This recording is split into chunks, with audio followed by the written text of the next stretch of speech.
সাবেক প্রধানমন্ত্রী শেখ হাসিনার অসম্মানজনক আচরণ সত্ত্বেও ভারত সবসময় প্রধান উপদেষ্টা ডক্টর মোহাম্মদ ইউনূসকে সম্মান ও মর্যাদার সঙ্গে গ্রহণ করে আসছে। বিমস্টেক শীর্ষ সম্মেলনের ফাঁকে প্রধান উপদেষ্টার সঙ্গে বৈঠকের সময় মোদি তাকে এই কথা বলেন বলে জানান প্রেস সচিব শফিকুল আলম। শনিবার দুপুরে নিজের ভেরিফাইড ফেসবুক অ্যাকাউন্ট থেকে শেয়ার করা এক পোস্টে তিনি এই কথা জানান। পোস্টে প্রেস সচিব লিখেছেন, দ্বিপক্ষীয় বৈঠকে ভারতের প্রধানমন্ত্রী নরেন্দ্র মোদি অধ্যাপক মোহাম্মদ ইউনূসকে অত্যন্ত সম্মান প্রদর্শন করেন এবং তার কাজের ভূয়সী প্রশংসা করেন।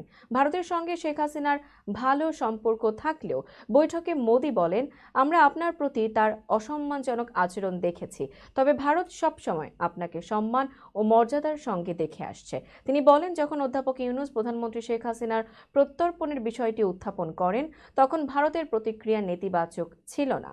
আমরা আত্মবিশ্বাসী একদিন শেখ হাসিনাকে ঢাকায় ফিরিয়ে আনা হবে এবং আমরা শতাব্দীর সেরা বিচার প্রত্যক্ষ করব। প্রেস সচিব লিখেছেন, এটি স্পষ্ট যে ভারত এখন বাংলাদেশের সঙ্গে সম্পর্কের এক নতুন অধ্যায় রচনা করতে চায়। বৈঠকে ভারতের প্রধানমন্ত্রী বারবার অধ্যাপক ইউনূসকে বলেছেন, ভারতের সম্পর্ক বাংলাদেশের জনগণের সঙ্গে কোনো নির্দিষ্ট দল বা ব্যক্তির সঙ্গে নয়।